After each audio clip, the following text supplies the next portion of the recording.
The story of village Palampur. Basically जो मैं इसमें यहाँ पे लिखवाऊंगा उसको भी आप नोट्स के रूप में थोड़ा थोड़ा नोट डाउन कर सकते हैं। कोशिश करी जाएगी भी हर चीज लिखी जाए। क्लियर है? दिख रहा ना भाई सभी को? अब ये चैप्टर इस सब्जेक्ट में क्यों दिया गया है इकोनॉमिक्स में? हम सबको पता है भारत एक कृषि प्रधान देश है, ठीक है? और किसी भी देश में, भारत जैसे देश में, हर गांव में एग्रीकल्चर करी जाती है। मोस्ट ऑफ द पीपल जो भारत के हैं वो एग्रीकल्चर एक्टिविटी में इंक्लूड है। तो हमें कैसे गांव, ये एक इमेजिनरी गांव है और इस गांव को हम वेस्टर्न यूपी के एक गांव के रूप में लेंगे जो आपकी बुक में है। नॉर्मली इसको आप हरियाणा या पंजाब का गांव भी ले सकते हो, ठीक है? ये एक इमेजिनरी गांव है कि गांव में किस किस प्रकार की एक्टिविटी करी जाती है और गांव में जो अर्थव्यवस्था है वो कैसे रन करती है, ठीक है? तो हम एक गांव का सिंपल सा एग्जांपल दे रखा है, एक गांव है पालमपुर। थोड़ा सा इसकी अगर हम ज्योग्राफी की बात करें, कहां पे है ये? इससे एक थोड़ी सी दूरी पे एक गांव है रायगंज, लगभग 3 किलोमीटर, ठीक है? उससे थोड़ा दूर है एक शहर शाहपुर, ये स्मॉल सिटी है। हम इस गांव की लोकेशन की बात कर रहे हैं भाई। और ये जो रायगंज है ये एक थोड़ा सा बिग विलेज है इसकी अपेक्षा। क्लियर है? पालमपुर गांव के बारे में पढ़ रहे हैं। इससे 3 किलोमीटर दूर एक गांव है रायगंज जो इससे बड़ा है, और उससे कुछ दूरी पे है शाहपुर, एक स्मॉल सिटी। इस ये जो गांव है इनसे एक वेल डेवलप्ड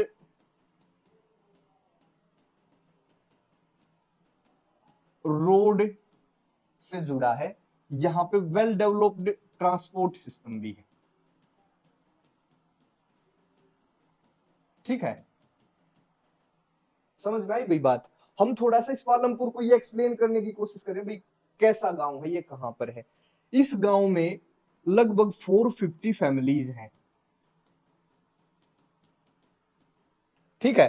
450 इसमें परिवार हैं, जिनमें से लगभग 80 जो फैमिली हैं ये है अपर कास्ट। लगभग 1/3 ऑफ फैमिली हैं वो है दलित, जिनको हम एससीज बोल सकते हैं। गांव के बारे में पढ़ रहे हैं सिंपल सी। एक गांव है पालमपुर, 3 किलोमीटर से एक बड़ा गांव है रायगंज, कुछ दूरी पे एक छोटा सिटी है शाहपुर। ये इस गांव से वेल डेवलप्ड रोड और ट्रांसपोर्ट सिस्टम से जुड़ी है। साथ में इस गांव में लगभग 450 फैमिलीज हैं, जिनमें से जो 80 फैमिली है वो अपर कास्ट के हैं और लगभग 1/3 जो है वो दलित है, ठीक है? ये जो है ओन्स मेजोरिटी ऑफ लैंड, जो गांव की ज्यादातर भूमि है वो इनके नाम है।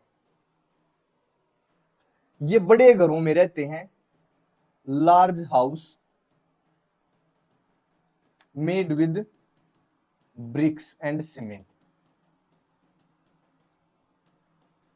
आप अपने आसपास के गांव को भी देख सकते हो, बिल्कुल ऐसा होगा।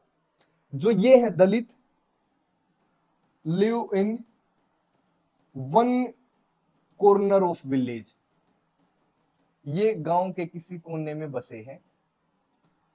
Ons no land or very small land, इनके पास या तो जमीन नहीं है या फिर बहुत थोड़ी जमीन है, ठीक है? लिव्स इन स्मॉल हाउसेज, छोटे घरों में है, मेड विद मड्स, मिट्टी के बने जो घर हैं उनमें ये रहते हैं, ठीक है? पता चला भाई गांव के बारे में थोड़ा सा। लगभग 450 फैमिली है, 80 परिवार ऐसे हैं जो अपर कास्ट के हैं, हर गांव में होते हैं। हमें पता है इस बात का। लगभग 1/3 फैमिली, मतलब लगभग 150 फैमिली क्या है, दलित है। ये जो अपर कास्ट के हैं, ज्यादातर जो गांव की जमीन है वो इनके मालिक हैं। साथ में ये बड़े घरों में रहते हैं जो ईंटों और सीमेंट से बने हैं। जो दलित है वो गांव के कॉर्नर में स्थित है। इनके पास या तो जमीन नहीं है या बहुत थोड़ी जमीन है, ठीक है, और ये छोटे घरों में रहते हैं। अब यहां और क्या है, well developed system of electricity and irrigation. हर एक घर में इलेक्ट्रिसिटी का कनेक्शन है, और इलेक्ट्रिसिटी है तो इरिगेशन का भी सिस्टम है। Agriculture is the main occupation, agriculture is the main occupation. Main occupation का मतलब है ज्यादातर लोग खेती के काम में संलग्न है या खेती के काम से जुड़े हैं। समझ में आई भाई बात? देखो, भले इंग्लिश में लिख रहा हूं, हिंदी में भी समझ में आ जानी चाहिए भाई। सिंपल सी बात है कि एक इलेक्ट्रिसिटी का, बिजली का और सिंचाई का एक अच्छी प्रकार से विकसित यहाँ पर तंत्र है। एग्रीकल्चर इनका मुख्य काम है, ठीक है। इसी गांव में good education and health facilities हैं।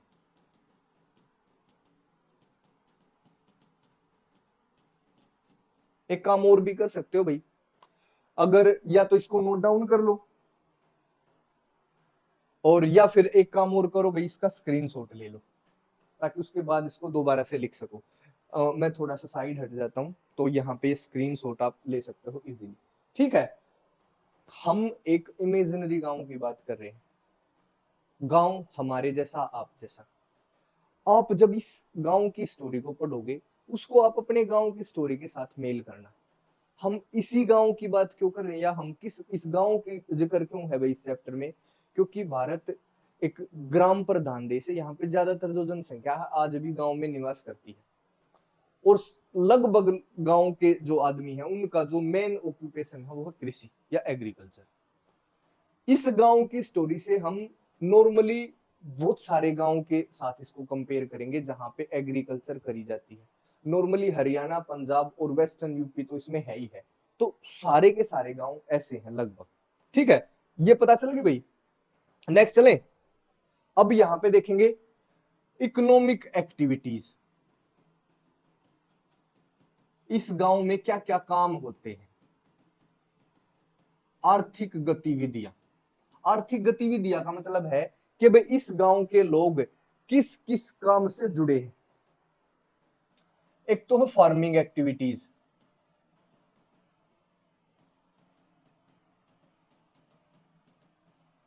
और एक है नॉन फार्मिंग एक्टिविटीज। अगर गांव में बात करी जाए कि भाई कौन कौन सी एक्टिविटीज है, तो फार्मिंग एक्टिविटीज है और नॉन फार्मिंग एक्टिविटीज है। फार्मिंग एक्टिविटीज का क्या मतलब होता है कि भाई जो कृषि में संलग्न है, यहाँ पे रबी की फसल बोई जाती है, खरीफ और जायद। नॉर्मली रबी की फसल जो है वो है गेहूं, वीट। गेहूं का क्या प्रयोग होगा, क्या उपयोग होगा? अपने खाने के लिए। खरीफ में दो मुख्य फसल है, ज्वार और बाजरा, और यहां पे एक पोटैटो, ठीक है। कुछ भाग ऐसा है जहां पे some part of land is reserved for sugarcane production. बताओ भैया, समझ में आई है? फार्मिंग एक्टिविटीज में क्या लिखा है?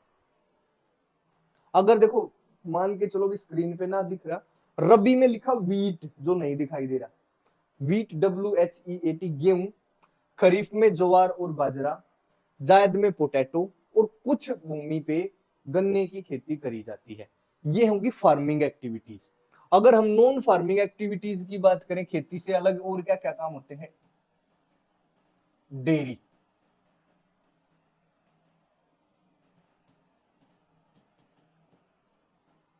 डेयरी का मतलब है दुग्ध पालन।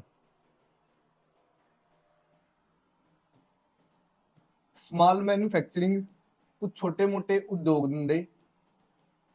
मतलब मैन्युफैक्चरिंग का ये मत मानना भाई कोई कंपनी फैक्ट्री है, सिंपल सा जो अपने खेतों में अपने घर में, जैसे आपने देखा है कि भाई टोकरी बनाते हैं, कुछ ऐसी चीजें, छोटी छोटी चीजें, स्मॉल मैन्युफैक्चरिंग। जैसे भाई मिट्टी के बर्तन बनाना, ठीक है, इस हिसाब की चीजें। कुछ एक्टिविटी है स्मॉल शॉप्स, कुछ दुकानदार हैं, और एक है ट्रांसपोर्ट। ट्रांसपोर्ट में भाई तांगे वाले हैं, ठीक है, बुलोक कार्ट्स हैं, छकड़ा गाड़ी, जीप है, ट्रक है, ट्रैक्टर्स हैं, ये चलाने वाले भी तांगे वाले हैं, ठीक है। इस हिसाब की एक्टिविटी इस गांव में होती है। देखो हमें गांव के बारे में पता चला है, गांव की स्थिति कहाँ पे है, ये कहाँ पर स्थित है।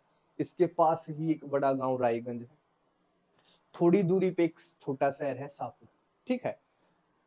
फिर देखा भी इलेक्ट्रिसिटी का भी प्रबंध है, इरिगेशन का वेल डेवलप्ड सिस्टम है, ट्रांसपोर्ट का वेल डेवलप्ड सिस्टम है, हेल्थ और एजुकेशन का भी ठीक ठाक सिस्टम है।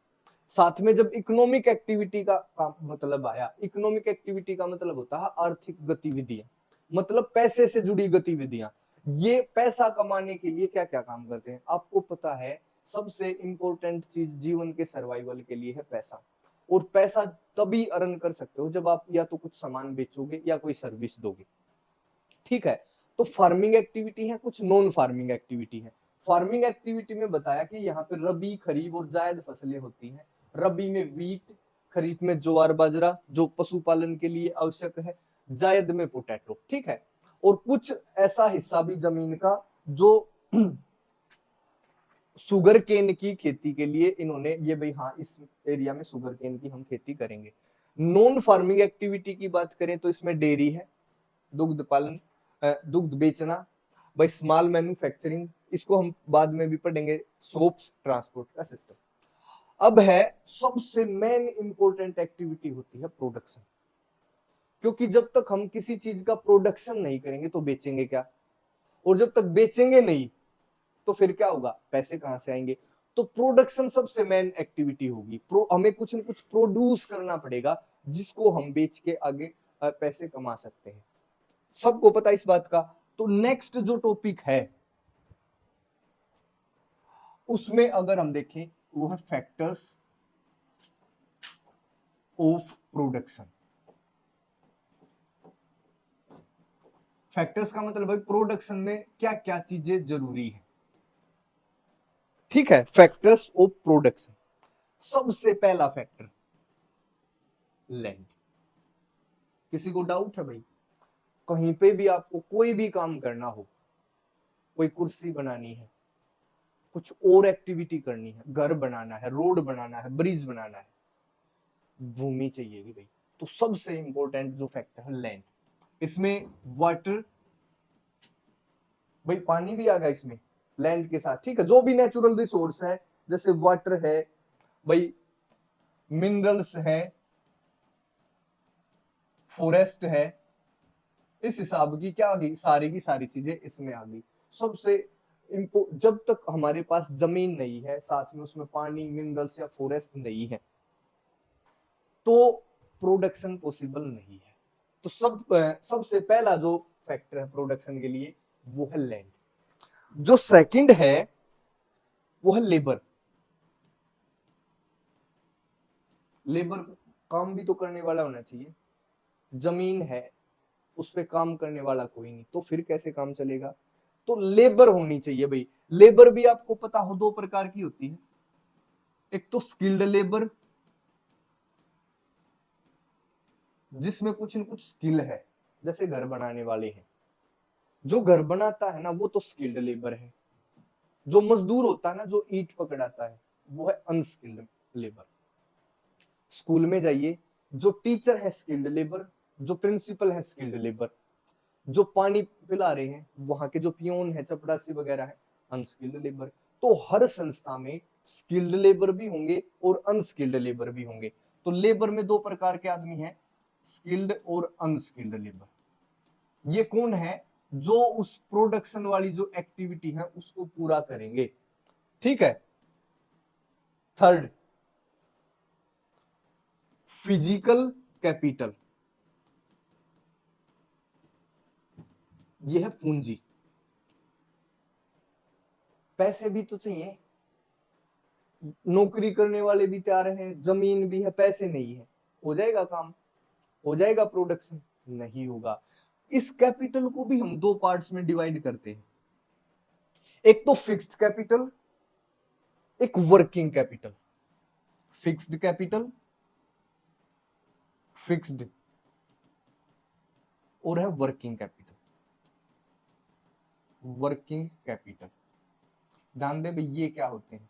जो फिक्स्ड कैपिटल है वो तो हर साल का, जैसे ट्रैक्टर है आपने ले लिया तो अगले साल ऐसा तो है नहीं भाई एक साल में खत्म हो जाएगा, दूसरे साल भी, फिर तीसरे साल भी, ऐसे ये लंबे समय तक काम आएगा। कोई मशीन, ठीक है, मशीन्स हैं भाई, कोई टूल्स हैं, ठीक है, इस हिसाब की चीजें जो हम बार बार यूज कर सकते हैं, we can repeatedly use them. और वर्किंग कैपिटल क्या होता है? एक प्रोडक्शन में हर प्रोडक्शन के साथ वो समाप्त हो जाएगा। जैसे रॉ मटेरियल, खाद है, बीज है, समझे, कोई पेस्टिसाइड है, ये सारे क्या है? Raw material. जो उस प्रोडक्शन के, मान लिया प्लास्टिक की हम आप चेयर बनाते हो, तो जो प्लास्टिक लेकर आए हो उसकी चेयर बना दी तो खत्म हो गया। और मनी इन हैंड, कुछ वो पैसे जो हर बार आपके पास पैसे हैं, प्लास्टिक लेकर आए रॉ मटेरियल तो पैसे खत्म हो गए, क्या जो आपके पास पैसे हैं उसको बार बार यूज कर सकते हो? नहीं कर सकते। एक तो है फिक्स्ड कैपिटल, एक है वर्किंग कैपिटल। फिक्स्ड कैपिटल में हमारी मशीन है, टूल है, बिल्डिंग है, ब्रिज है, जो भी लंबे समय तक यूज होंगे। अब किसी बिल्डिंग में आपने फैक्ट्री लगा रखी है तो ये तो प्रोडक्शन करते रहो, ये तो यूज होती रहेगी। बट जिस चीज से आप प्रोडक्शन करते हो उसका तो प्रोडक्शन के बाद वो तो खत्म हो जाएगी। क्लियर है भाई? मनी इन हैंड वो भी हर एक बार प्रोडक्शन में खत्म होगा और नेक्स्ट बार के प्रोडक्शन के लिए वो दोबारा से चाहिएगा। ठीक है, बताओ, सिंपल सी बात है ना। और एक जो लास्ट और इन सब में सबसे इंपॉर्टेंट है ह्यूमन कैपिटल। ह्यूमन कैपिटल का मतलब है मालिक। मालिक भी तो होना चाहिए भाई। ह्यूमन कैपिटल वो आदमी है जो इन सारी चीजों का मालिक है। ह्यूमन कैपिटल क्या करता है? इन तीनों कैपिटल्स को एक साथ मिला के प्रोडक्शन की एक्टिविटी को कंप्लीट करता है। Complete production by gathering all above Capitals. जो ये तीनों कैपिटल हैं या जो ये तीनों फैक्टर्स हैं, कैपिटल्स के साथ साथ रिसोर्स भी लिख सकते हो भाई, इनका बेस्ट यूज कौन करेगा? ह्यूमन कैपिटल, जो मालिक होगा। समझे? वो क्या करेगा? जमीन को, लेबर को और फिजिकल कैपिटल को साथ रख मिला के प्रोडक्शन की एक्टिविटी को कंप्लीट करेगा। अगर ये नहीं है तो ये सब यूजलेस है। जमीन है पड़ी रहो ऐसे ही, स्किल है, अगर कोई ह्यूमन कैपिटल कौन, जैसे हम टीचर हैं, अगर कोई स्कूल वाला, कोई स्कूल ही नहीं होगा तो हम स्किल का क्या करेंगे? अगर कोई घर बनाने वाला घर ही नहीं बनवाएगा तो मजदूर क्या करेगा? मिस्त्री क्या करेगा? ट्रैक्टर खड़ा है, अगर उसको चलाने वाला, उसका यूज करने वाला नहीं होगा तो फिर इस फिक्स कैपिटल का क्या करोगे? पैसा है, पैसा भी यूज कौन करता है? आदमी। सबसे इंपॉर्टेंट है ह्यूमन कैपिटल, क्योंकि ये क्या करता है? जो तीनों के तीनों फैक्टर्स हैं इनको एक साथ मिलाकर जो प्रोडक्शन का प्रोसेस है उसको कंप्लीट करेगा। बताओ भाई, यहां तक समझ आया है या नहीं? जो ये प्रोडक्शन होता है ना, प्रोडक्शन के नॉर्मली यहाँ पे थोड़ा सा और ध्यान दे लो, प्रोडक्शन हम करते क्यों है? आप खेती करते हो, क्या काम है उसका? प्रोडक्शन का तो मतलब जो भी आप पैदा करते हो। किसान क्या करेगा? खेती में अनाज पैदा करेगा। कोई फैक्ट्री वाला है तो वो कोई चेयर बना रहा है, कोई भाई कुछ और आइटम बनाता है, कोई शूज बना रहा है। तो ये प्रोडक्शन होता क्यों है? एक तो खेती जैसे फॉर सेल्फ कंजम्पशन,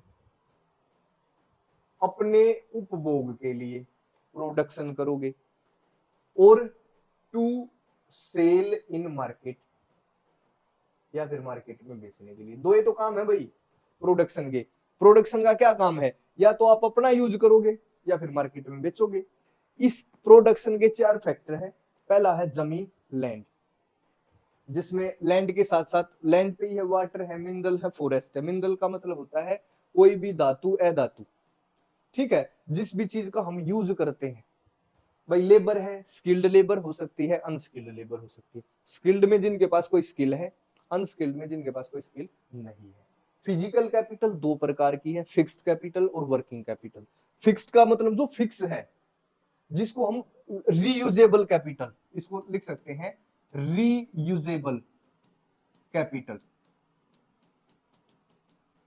ठीक है, इसको बार बार यूज कर सकते हैं हम प्रोडक्शन के प्रोसेस में। Machine, tool, building. जो वर्किंग कैपिटल है ये दो प्रकार की है। ये एक तो रॉ मटेरियल, जो उस प्रोडक्शन की एक्टिविटी में यूज होगा। अगर आप खेती करते हो तो बीज है, खाद है, वाटर है, ये सारे क्या है? ऐसे मटेरियल जो उस प्रोडक्शन में लगेंगे। एक मनी इन हैंड, अगर पैसे हाथ में है, उसी का तो बीज लेकर आओगे, उसी से इरिगेशन का सिस्टम डेवलप करोगे। सारा का सारा सिस्टम पैसे से होगा, और एक बार जो पैसा यूज हो गया तो दोबारा यूज नहीं हो सकता, वो तो खत्म हो गया, ठीक है। तो ये है वर्किंग कैपिटल। फिर लास्ट बताया भाई ह्यूमन कैपिटल।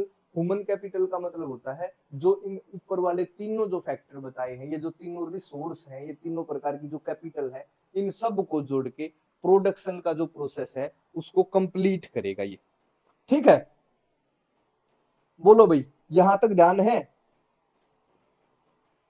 चले next.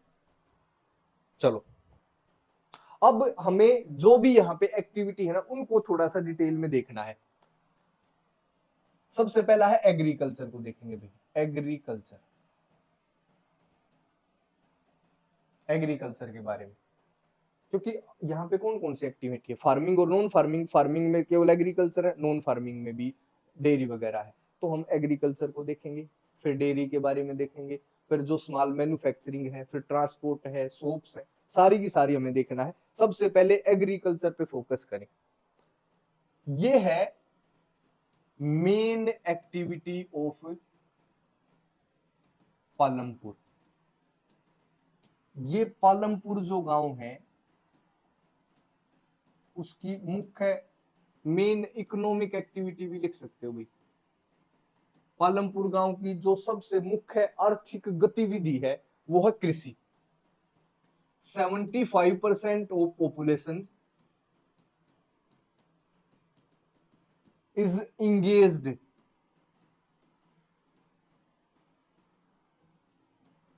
in agricultural activities।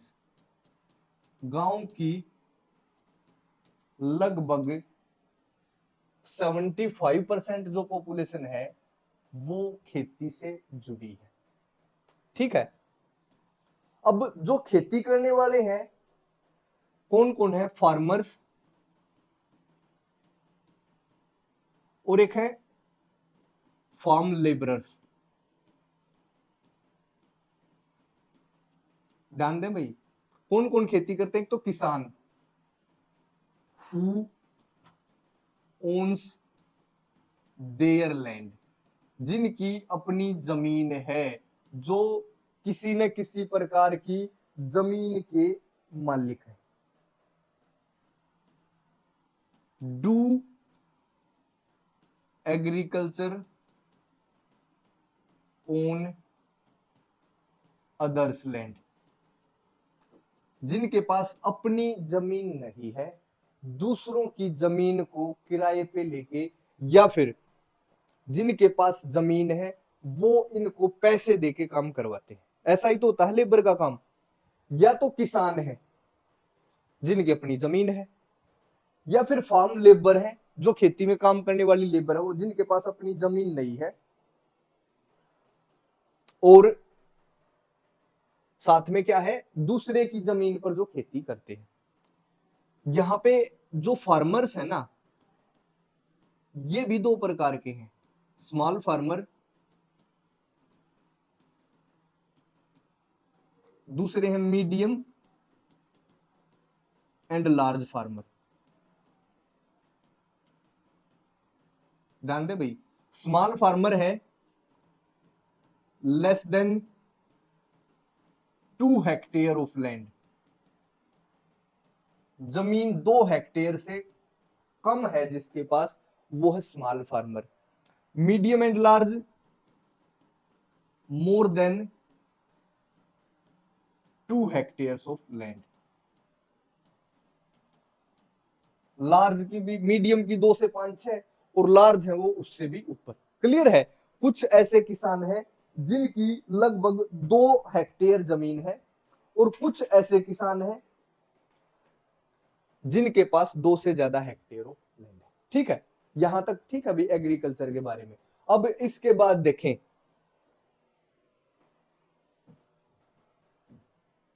Question से शुरू करेंगे। यहां पे पता चल गया भाई एग्रीकल्चर के बारे में। ये थोड़ा सा ध्यान रखना भी, मुख्य जो इकोनॉमिक एक्टिविटी है पालमपुर गांव की, वो है खेती। इसमें गांव की जनसंख्या का लगभग 75% लोग खेती से जुड़े हैं। फार्मर जिनकी खुद की जमीन है, फार्म लेबर जिनकी खुद की जमीन नहीं है, वो दूसरों की जमीन पर खेती करते हैं। फार्मर भी 2 प्रकार के, स्मॉल फार्मर जिनकी 2 हेक्टेयर से कम जमीन है, मीडियम एंड लार्ज फार्मर जिनकी 2 हेक्टेयर से ज्यादा जमीन। इसके ऊपर हम फार्मर्स के ऊपर आगे भी डिस्कस करेंगे किसी टॉपिक में। अब यहां पे लिखो क्वेश्चन एक,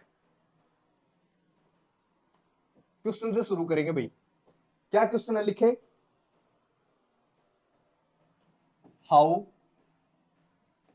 टू इंक्रीज एग्रीकल्चरल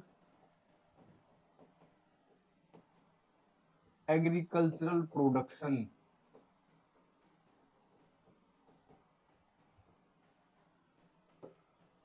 देखो, कृषि से उत्पादन को कैसे बढ़ाया जा सकता है, सवाल है ये। तुम बताओ कैसे। या तो जमीन को बढ़ा दो, जितने हिस्से पे खेती हो रही है ना उसमें और जमीन ऐड कर दो तो प्रोडक्शन बढ़ जाएगा। पर नॉर्मली जमीन होती है फिक्स, किसी गांव के पास जितनी भी जमीन है उसमें वो खेती करते हैं पहले ही, तो ये तो है फिक्स एक हिसाब से। और फिक्स नहीं भी है तो कुछ जो जमीन बची है उसको इसमें जोड़ दो। बेसिकली क्या होता है, जमीन फिक्स है, जमीन थोड़ा ना आप बढ़ा सकते हो, तो खेती का प्रोडक्शन कैसे बढ़ाएं। सबसे पहले सॉरी टू कन्वर्ट कोई वेस्ट लैंड है, देखो नॉर्मली तो भूमि फिक्स है बट उसके बाद भी कोई वेस्ट लैंड है, कोई बंजर भूमि है, बैरन लैंड है, टू एग्रीकल्चर लैंड। अगर कोई व्यर्थ भूमि पड़ी है, कोई बंजर भूमि पड़ी है, उसको कृषि योग्य भूमि बनाया जाए तो हम प्रोडक्शन को बढ़ा सकते हैं। है भाई ये बात ठीक है? इसमें कुछ समझने की बात है या सिंपल सी है ये तो? भाई कैसे खेती का प्रोडक्शन बढ़ाओगे आप? जमीन बढ़ा दो। अब नॉर्मली जमीन फिक्स है, कैसे बढ़ाओगे? जो धरती का पूरा एरिया तो फिक्स है, या उस गांव की जितनी जमीन है फिक्स है, बट उसके बाद भी अगर कहीं कोई ऐसे ही भूमि पड़ी है वेस्ट, कोई ऐसे बैरन लैंड है, कोई बंजर भूमि है जहां पे खेती नहीं करी जाती, उसको अगर आप एग्रीकल्चर भूमि में बदल सको तो ये एक तरीका हो सकता है टू इंक्रीज एग्रीकल्चर प्रोडक्शन। दूसरा क्या होगा, मल्टी क्रॉपिंग। मल्टी क्रॉपिंग का मतलब होता है एक जमीन पर एक से ज्यादा फसल उगाना, to grow more than one crop on same land in a particular year. किसी एक साल में एक जमीन पर एक से ज्यादा फसलों का उगाना होता है, मल्टी क्रॉपिंग।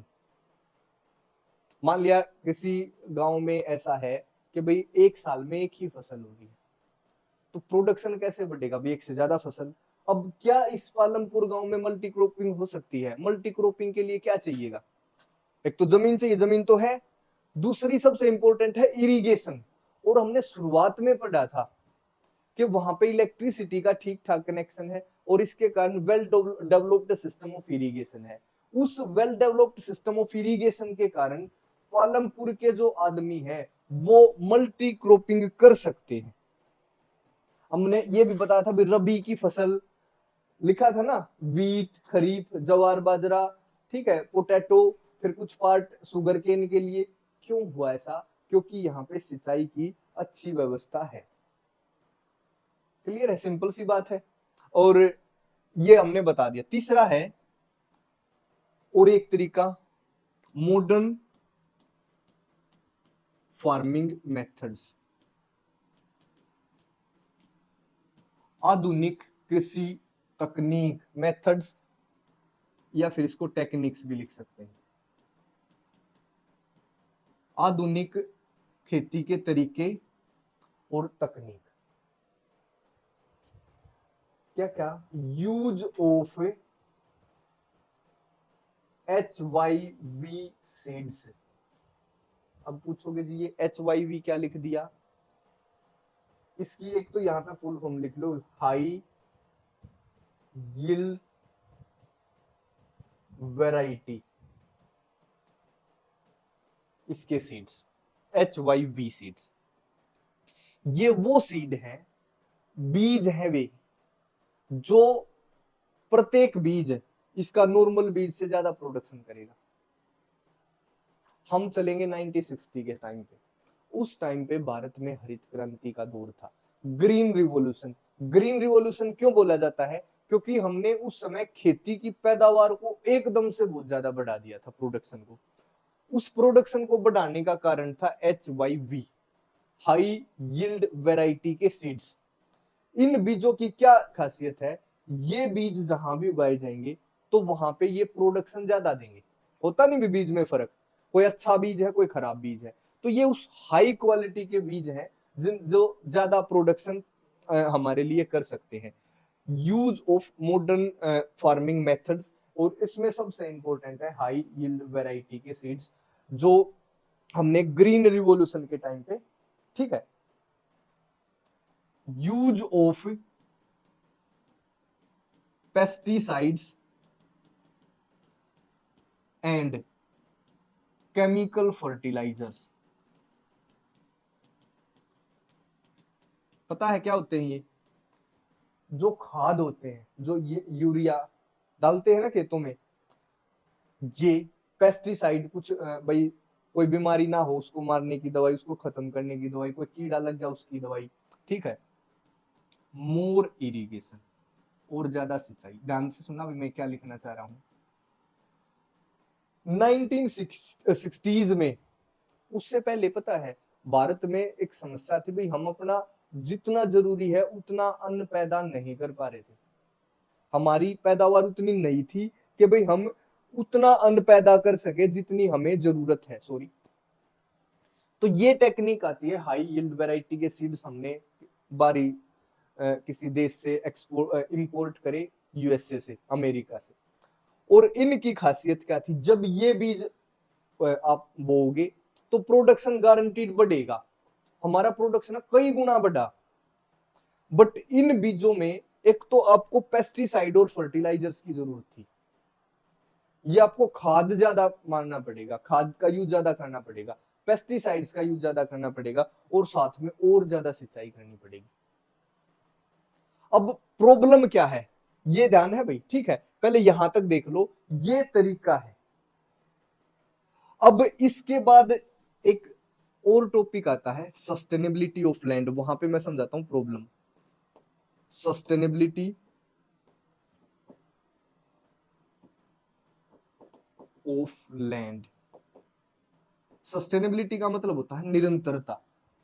जमीन क्या लंबे समय तक, एक बात समझो, जब आपके पास मान के चलो एक गाड़ी है और उस गाड़ी को आप यूज कर रहे हो, तो क्या ऐसा है कोई उसको अनंत समय तक यूज कर सकते हो, चाहे उसमें कितना ही अच्छा पेट्रोल डलवाओ, चाहे उसमें कितनी ही अच्छी उसकी सर्विस करवाओ, चाहे आप उसको कितने प्यार से रखो, क्या फिर भी वो सदा के लिए हो सकती है? एक समय ऐसा आएगा वो धीरे धीरे उसका डिक्लाइन होना शुरू हो जाएगा। अब इस टॉपिक में हमें पढ़ना, क्या भूमि हमेशा ऐसे ही प्रोडक्शन पैदावार करती रहेगी हमारे लिए? क्या भूमि हमेशा उपजाऊ बनी रहेगी? ये सवाल है। जो ग्रीन रिवॉल्यूशन का दौर है, यहां पे ध्यान देना भाई,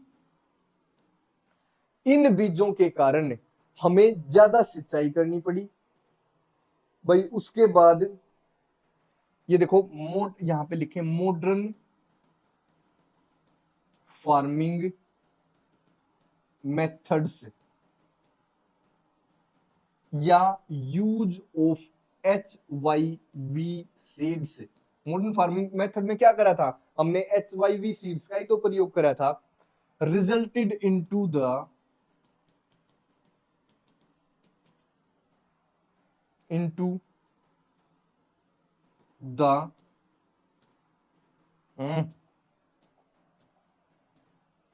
the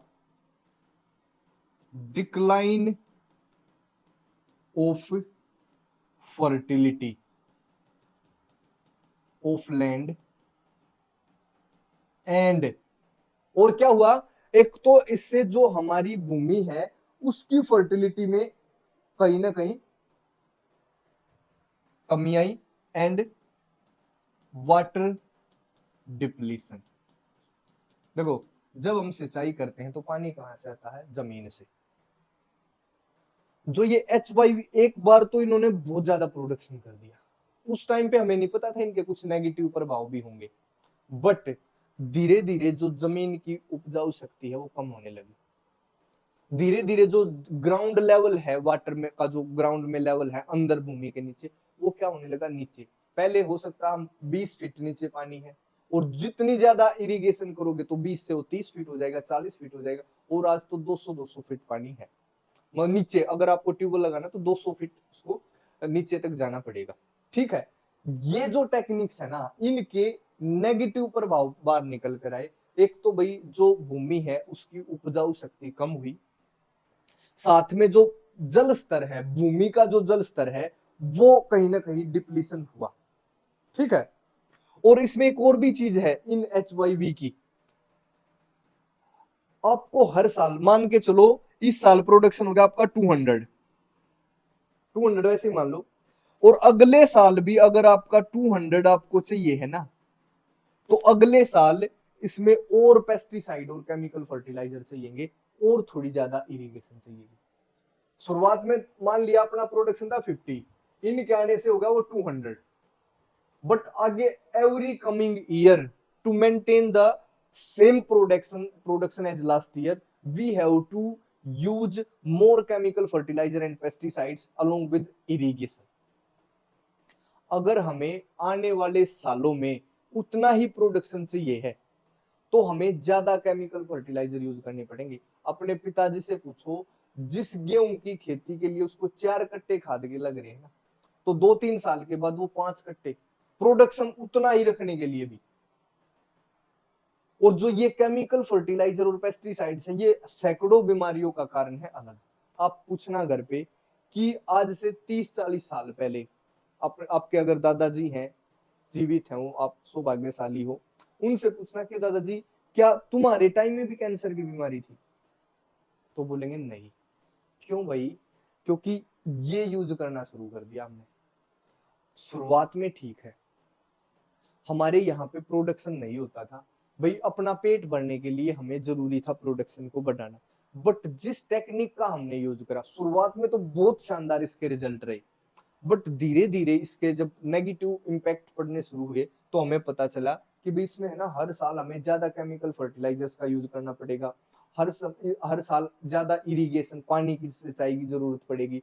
तो जिससे क्या होगा भाई, एक तो जमीन की फर्टिलिटी कम हुई, साथ में जो भूमि पे पानी था अंदर, उसका जो ग्राउंड लेवल था, वाटर लेवल ग्राउंड में, वो नीचे चला गया, और साथ में बहुत सारी बीमारी है। अगर हमें सस्टेनेबिलिटी चाहिए है जमीन की, अगर हम चाहते हैं इसी जमीन पे ऐसे ही खेती होती रहे लंबे समय तक, तो हमें इन पे काम करने की जरूरत है भाई। We have to go to the past methods.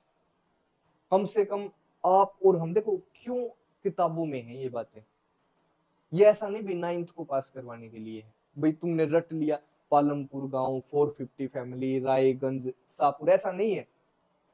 This is not about such facts, this is about the reality of today's time. मैं किसी पालमपुर का जिक्र नहीं कर रहा, मैं तुम्हारे गांव का जिक्र कर रहा हूँ, तुम्हारी जो जमीन है जहां पे प्रोडक्शन होता है उसका जिक्र कर रहा हूँ।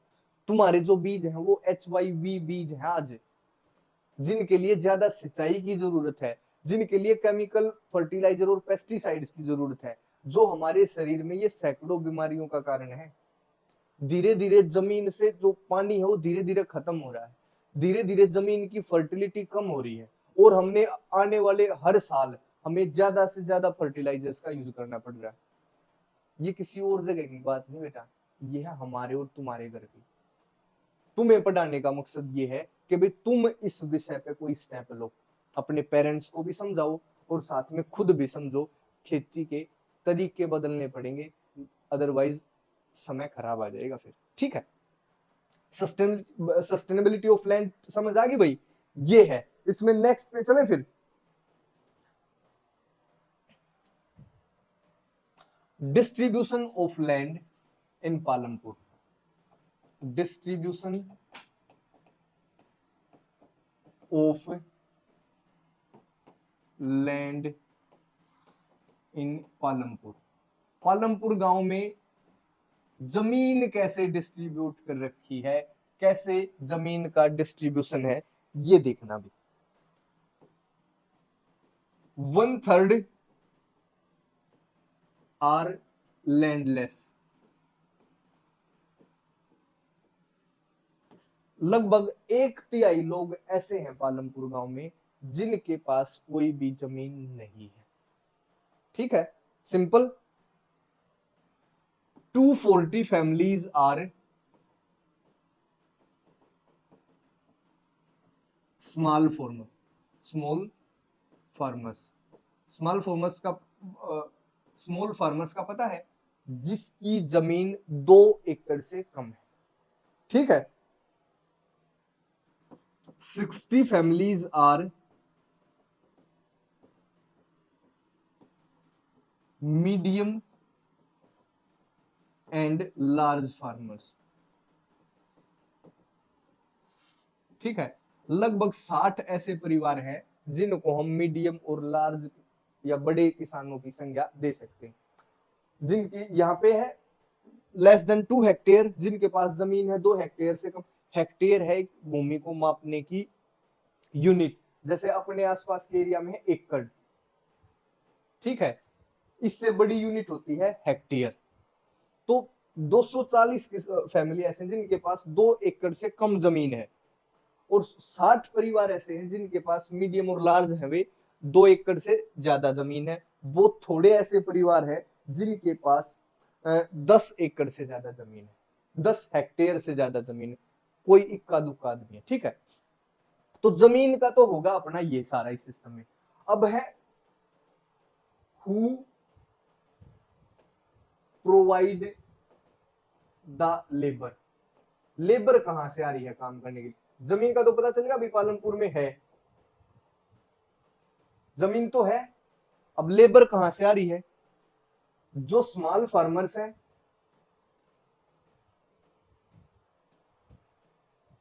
Works themselves in their fields. हमें है ना 4 फैक्टर देखने हैं। एक तो जमीन तो है भाई पालमपुर में, हमने देख लिया। फिर है लेबर। क्या लेबर है? बिल्कुल है। जो छोटे किसान है वो तो खुद ही लेबर है, अपने खेत में खुद काम करते हैं। जो मीडियम एंड लार्ज फार्मर है, जो हायर लैंड लेबर्स या लैंड की जगह फार्म लेबर्स, जो मजदूरों को हायर करते हैं, और स्मॉल फार्मर्स फॉर वर्क। जो ये बड़े और बीच के मिजले मीडियम जो किसान है, वो क्या करते हैं, हायर करते हैं। हायर का मतलब पैसे पे लेकर आना, या तो जो फार्म लेबर है, जो मजदूर है, खेती के मजदूर, या फिर कोई छोटा किसान जिसके पास बहुत थोड़ी जमीन है, वो अपनी भी कर लेता है और इनकी भी। ये क्या है, पेड है ये, इनको पैसे देकर काम करवाया जाता है। और पालमपुर गांव में कंपटीशन है काम के लिए। लोग यहाँ पे 160 रुपीज पर डे काम करने के लिए तैयार है, जबकि गवर्नमेंट का रेट है इस गांव में 300 रुपए प्रतिदिन। गवर्नमेंट ने रेट कर रखा भाई कि कोई भी मजदूर अगर काम करवाओगे तो उसको 300 रुपए देने ही देने हैं प्रत्येक दिन की। बट उसके बाद भी पालमपुर गांव में 160 रुपए पे भी काम करने के लिए आदमी तैयार है। पालमपुर, ध्यान रखना भाई, हमारे और आपके गांव की बात है, नाम बदल रखा है बस। फिर 300 है तो फिर 160 में काम क्यों करते हो? मुझे चाहिए है एक मजदूर, 10 खड़े हो गए, और मैंने बोला कि भी मैं तो 150 रुपए दूंगा, बताओ कौन काम करे? उस 150 रुपए में भी काम करने के लिए तैयार है। There is a tough competition between the workers for work. ठीक है, जब काम के लिए काम थोड़ा होगा, काम करने वाले वर्कर ज्यादा होंगे, तो क्या करेगा, कम पैसे में काम करना पड़ेगा। ठीक है, तो कम काम के लिए कंपटीशन होने के कारण लोग वहां पे 160 रुपीज में भी काम करने के लिए तैयार है। ठीक है, तो लेबर भी है भाई हमारे पास। उसके बाद है द कैपिटल नीडेड। पैसे भी तो चाहिए भी, कैपिटल कहां से आएगी ये काम करने के लिए? नीडेड। भाई काम तभी तो होगा, लेबर भी है, जमीन भी है, अब क्या चाहिएगा? पैसे। और हमें पता है कोई भी काम पैसे के बगैर होता नहीं। यहां पे क्या हो रहा है, स्मॉल जो फार्मर है ना, small farmers have to borrow money from large farmers. और किससे? या तो ये बड़े परिवारों से उधार लेंगे।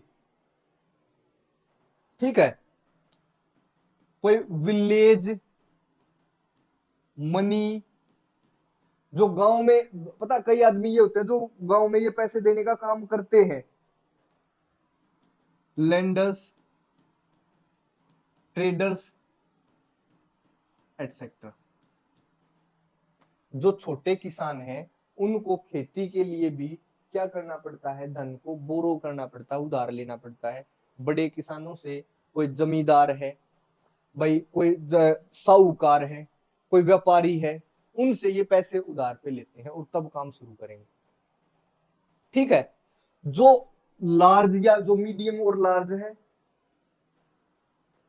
यहां पे क्या है, और इनका जो नॉर्मली प्रोडक्शन फॉर कंजम्पशन है, कंजम्पशन, और a little surplus to sell. Surplus का मतलब होता है जब हम अपना जितना हमें चाहिए है उसको रख के, जो हमने खाना है उस पूरे साल, उसको रख के जो बच गया, जो बेचना है, उसको बोला जाता है सरप्लस। छोटे किसान है, इनका प्रोडक्शन नॉर्मली सेल्फ कंजम्पशन के लिए होता है, खुद के उपभोग के लिए होता है, या फिर बहुत थोड़ा ऐसा होगा जो वो बेचेगा। ये तो हमको पता, अभी छोटे किसानों की ये हालत है। जो मीडियम एंड लार्ज फार्मर्स, जो मीडियम और लार्ज फार्मर्स हैं, arrange money by selling their surplus production. ठीक है, अब इनके पास जमीन ज्यादा है, जो मीडियम और लार्ज परिवार है या फैमिली है, ये फार्मर है, ये क्या करते हैं, अपना जो अधिशेष है, सरप्लस प्रोडक्शन है, उसको बेच के उससे पैसे अरेंज करते हैं। ठीक है, दिस जो ये है, this surplus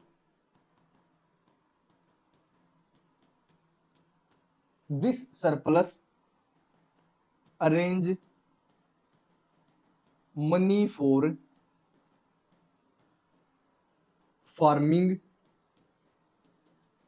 and non farming activities. ध्यान देना भाई, अमीर कैसे अमीर होता है और गरीब कैसे गरीब होता है। इनके पास पैसे बच गए क्योंकि ज्यादा प्रोडक्शन हुआ, उस पैसे का कुछ हिस्सा जो बचा है अगले साल की खेती में काम आ गया। ठीक है, कुछ पैसा नॉन फार्मिंग, किसी ने गाड़ी ले ली, किसी ने डेयरी कर ली, किसी ने कोई दुकान खोल ली, तो ये आदमी तो और अमीर होते चले जाएंगे। यहाँ पे जो छोटे किसान है या फिर जिनके पास जमीन है नहीं, उनके पास थोड़ा प्रोडक्शन है, नॉर्मली उस प्रोडक्शन का यूज वो अपने सेल्फ यूज के लिए कर लेते हैं, जो थोड़ा बहुत बचा उसका थोड़ा बहुत और काम हो जाता है। ये लेते हैं ब्याज पे पैसे, किसी बड़े किसान से, किसी मनी लैंडर से, किसी व्यापारी से, और वो फिर ब्याज देना पड़ेगा, हर साल ऐसे ही ब्याज बढ़ता जाता है। गरीब आदमी गरीब होता चला जाएगा, अमीर आदमी अमीर होता चले जाएगा। ये है सबसे पहली एक्टिविटी भाई अबाउट पालमपुर विलेज, जिसमें हमने एग्रीकल्चर के बारे में पढ़ा है। ठीक है, ये भी पता चल गया भाई कैसे कहां कहां क्या क्या हो रहा है। अब है non farming activities in Palampur, ध्यान है भाई। ठीक है, ये नॉन फार्मिंग, थोड़ी राइटिंग में तो समस्या होगी पर मैं बोल भी तो रहा हूं साथ साथ, एक्टिविटीज इन पालमपुर। पालमपुर में नॉन फार्मिंग, गैर कृषि काम, फार्मिंग का मतलब जो कृषि से जुड़े काम, नॉन फार्मिंग का मतलब कृषि से अलग काम। ठीक है, क्लियर है भाई, समझ तो आ रहा होगा ना। देखो समझना जरूरी है, अगर समझ नहीं आता तो कमेंट में करके ये बता देना कि जी यहाँ पे समस्या है। अगर समझ आ गया तो ये बोलना sir thank you for the class, बोल दोगे थैंक यू, अच्छी क्लास। देखो कमेंट करने से क्या होगा, हिम्मत मिलती है हमेशा। ठीक है, मैं आपको पढ़ा रहा हूँ, आप मुझे अप्रिशिएट करो, यही। हाँ, अगर नहीं समझ आया ना तो कमेंट में ये भी लिख देना कि जी समझ नहीं आया, और अगर वहां पे टॉपिक मेंशन कर दोगे कि जी ये टॉपिक समझ नहीं आया तो मैं उसको फिर से बताऊंगा। बेसिकली अगर नहीं समझ आया तो उसका मैं कारण भी बता देता हूँ। जब आप क्लास देख रहे हो और जब ये टॉपिक यहाँ पे हुआ तो आपने उस पर ध्यान नहीं दिया, तो आप क्या करना, उसी टॉपिक पे वीडियो लेके जाना और वहां से फिर से शुरू करना, और फिर तुम पाओगे कि यार ये टॉपिक तो बहुत आसान था, ये तो मेरी गलती थी। फिर अगली कमेंट में लिखना कि सर सॉरी, आप पे डाउट करा, मेरी ही गलती थी, मैंने ध्यान नहीं दिया था। ठीक है, तो ऐसी कमेंट करना, लाइक करना क्लास को, और कोई आपका मित्र फ्रेंड है जो 9th क्लास में है तो उसको बताना, उसके पास इसका लिंक भेज देना कि भाई सारी की सारी एसएसटी हम करेंगे। ठीक है, तो non farming activities in Palanpur, सबसे पहली एक्टिविटी डेयरी। ठीक है, ये भी एक कॉमन एक्टिविटी है, नॉर्मली जो खेती करते हैं ना वो ये काम भी करते हैं भाई, सारे नहीं, नॉर्मली। क्यों? क्योंकि बताया था खरीफ फसल ज्वार बाजरा, ज्वार बाजरे को तो खुद तो खाएंगे नहीं, क्या करेंगे, फेड देयर एनिमल्स, वे अपने जो पशु हैं उनको चारा डालते हैं। ठीक है, जो मिल्क है वाज या is sold in Raiganj, Raiganj में ये मिल्क बेचा जाता है। अब रायगंज में कौन खरीदता है, to traders from Shahpur, Shahpur एक फ्रेंड का भी गांव है मेरे का, पर ये वो शाहपुर नहीं है, बट शाहपुर भी ऐसा ही गांव है। मतलब एक है मेरे साथी, बड़े शानदार आदमी है। From Shahpur have setup collection come chilling centre, ये डबल एल है भाई यहाँ पे, सेंटर इन रायगंज।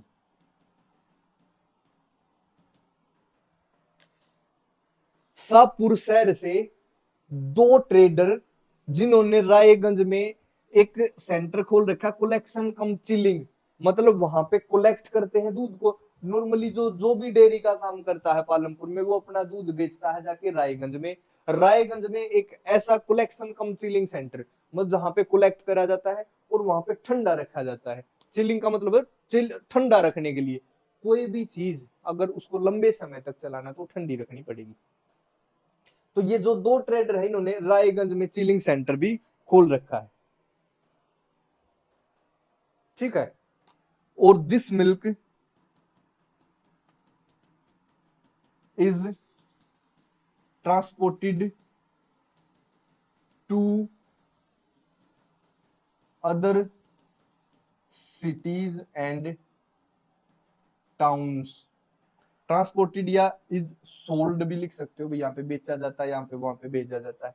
और वो 2 ट्रेडर क्या करते हैं, पालमपुर वालों से लेके इसको आगे दूसरे शहरों में, गांव में बेच देते हैं। ये है डेयरी का भाई। Dairy is also a common noun farming activity in village Palampur. They feed there animals and animals produce milk. Milk was sold in Raiganj. Raiganj में क्या है, 2 traders from Shahpur have set up collection and chilling center in Raiganj. ठंडा रखने के लिए और collect करने के लिए सेंटर है, और वहां से उस दूध को उठा के वो बाहर के किसी शहर में बेच देते हैं। ये है भाई डेयरी का। सिंपल पता चल गया भाई। दूसरा भी एक काम है, खेती के अलावा डेयरी का भी काम कर रहे हैं। यहाँ नीचे भाई, यहाँ पे कमेंट वगैरह दिख जाते, मेरी स्क्रीन लग रही है तो मुझे नीचे देखना पड़ता बार बार कि भाई वॉइस ठीक है, राइटिंग ठीक है, कोई ऊपर नीचे नहीं होगा, ठीक है ठीक है। तो यहाँ पे मैं देख लेता हूँ, ये आगे हमें रखनी पड़ती है ताकि कोई गलती ना हो। ये होगी डेयरी। उसके बाद है स्मॉल स्केल मैन्युफैक्चरिंग।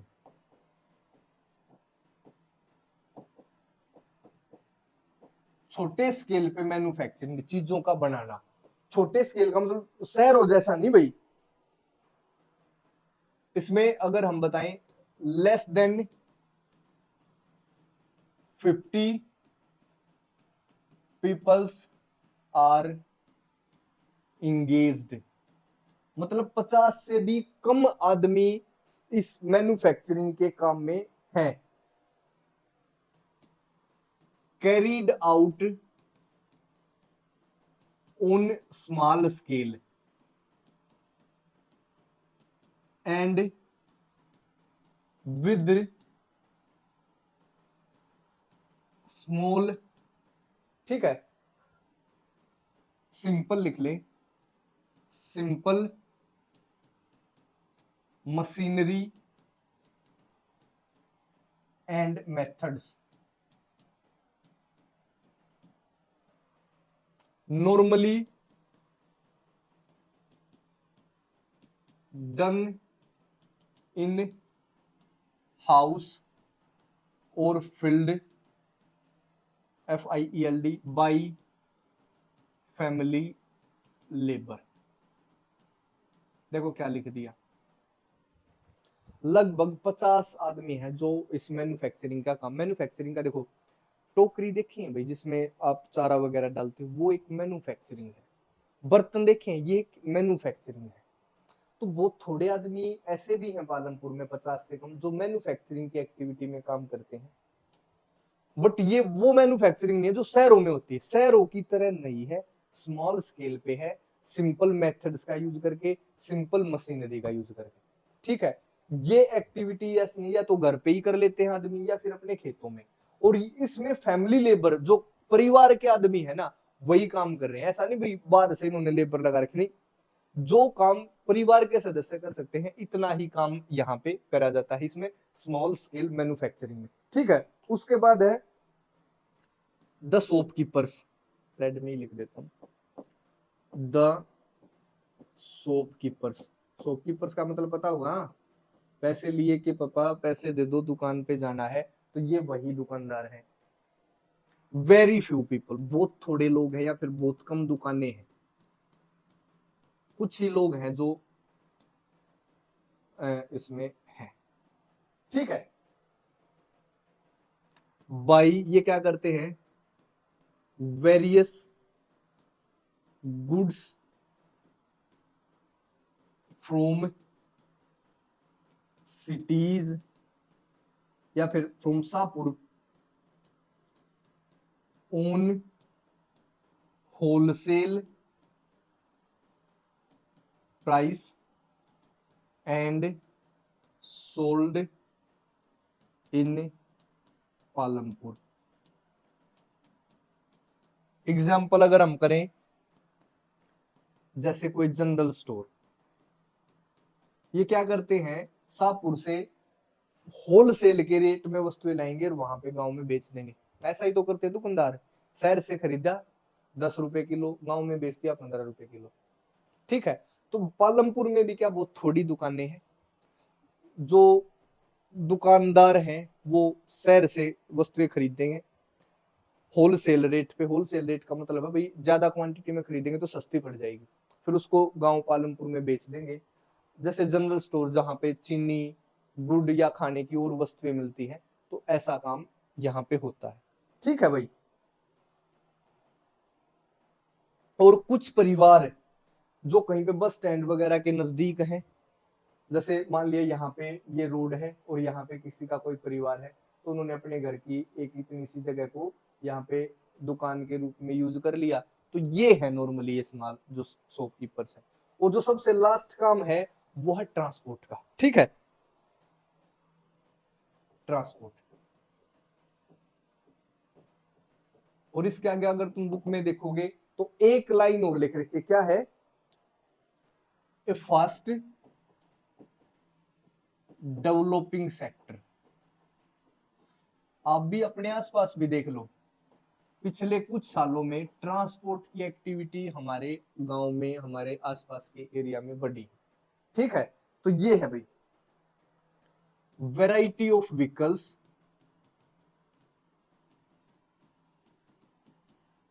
ठीक है, बहुत सारे प्रकार के व्हीकल्स, जैसे टांगे वाला, बुग्गी वाला, ठीक है, रिक्शा वाला, ऑटो वाला, ये सारे क्या करते हैं, आर ऑन पालमपुर रोड, इसको कनेक्ट करते हैं रायगंज से और शाहपुर से। ठीक है, ferry people and goods from one place to, है ये, टू अदर प्लेस, एक स्थान से दूसरे स्थान पर वस्तुओं को लेके जाते हैं या लोगों को लेके जाते हैं। क्या करते हैं भाई, कोई स्कूटर वाला है, कोई जीप वाला है, कोई ट्रैक्टर वाला है, कोई तांगे वाला है, ये वस्तु को एक स्थान से दूसरे स्थान पे, और हमने शुरुआत में ही पढ़ा था well developed system of road है और ट्रांसपोर्ट है, और ये पिछले कुछ सालों में ये और ज्यादा डेवलप हुआ है भाई पालमपुर में। पालमपुर में नहीं, ये हर जगह पे डेवलप हुआ है। मैंने बार बार ये बोला है, fast growing sector in past few years, पिछले कुछ सालों में इसमें ये ग्रोइंग सेक्टर है, fast growing sector in last few years, या पास्ट फ्यू ईयर लगा लो या लास्ट फ्यू ईयर, दोनों सेम है।